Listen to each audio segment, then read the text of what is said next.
Hi mga ka-vibes, this is Dejurag, and of course mga ka-vibes, nata karon sa Aya Aya Falls together with Mami. Hello!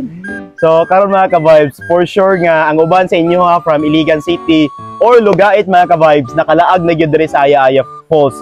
Kay tungod kay sikat mo kayo ni siya og dagat po dagalaag diri kay dili ra kay layo and convenient ra pod sa mga magbiyahe nga dili ginahag taas nga mga hiking or adventure mga ka-vibes.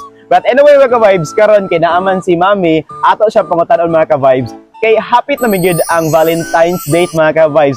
For sure interested ta ko unsay status ni Mami karon. Mami, unsay status na to karon? Status nako karon is single. Single, grabe ka na single man Mami. I've been in relationship na 12 years dayon. Naundang na siya kay murag. Dito na siya taman ang chapter sa among love life. Wait. 12 years? Yes. OMG, imagine, my God, mga ka-vibes, grabe kataas. Ito, what you have learned from 12 years sa unsay makatuna nimo? Nakatuna na ako sa among kuans pag 12 years is dapat gyud siya kanang naamo siya constant nga communication. Kay kung kay murag sa amo murag nawala ang communication sa amo ba, mulakaw siya, mulakaw pud ko, makita ra mi pagkagabi, so dapat gid na padayon gid inyong constant. Dapat dili gyud kapuyon Mami, no? Dili gyud siya kapuyon, padayon gid ka. Dapat gyud mo tap gyud ka every time mga ka-vibes. Pero karon mga ka-vibes, ato siya pangutanon kay single man si Mami karon. Ato pangutanon unsa nga klase, Mami, unsa na klase ang imong bangita na kapares, unsa mga karakter, unsa mga kinaiya. Ang akong gipangita nga sa lalaki kung makauyab man ko karon, pareha ra gyapon sa iya. Charot!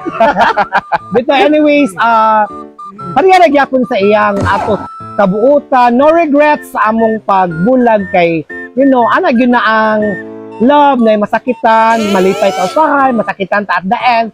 Pero like, no regrets gyud nga undang among relasyon tungod lang kay mga kuan, pero wala gyud ko'y pagmahay kay happy gyud ko sa time nga naging kami.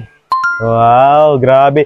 Grabe mga ka-vibes, naging mga ups and downs sa usa ka relasyon, din dili gyud kaingon mga ka-vibes nganong ing-ana, nganong ing-ato, pero grabe ang mga learning gyud in terms of relationship mga ka-vibes as we have heard Mami. Pero anyway mga ka-vibes, ato pa ko tanon si Mami, unsay ma-advise nimo sa mga single karon nga gikag heartbroken?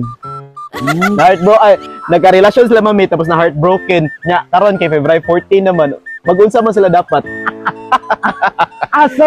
So akong advice sa inyo katunggikan sa relasyon nga nahimong single as of now, ayaw kagool kay daghan na ta.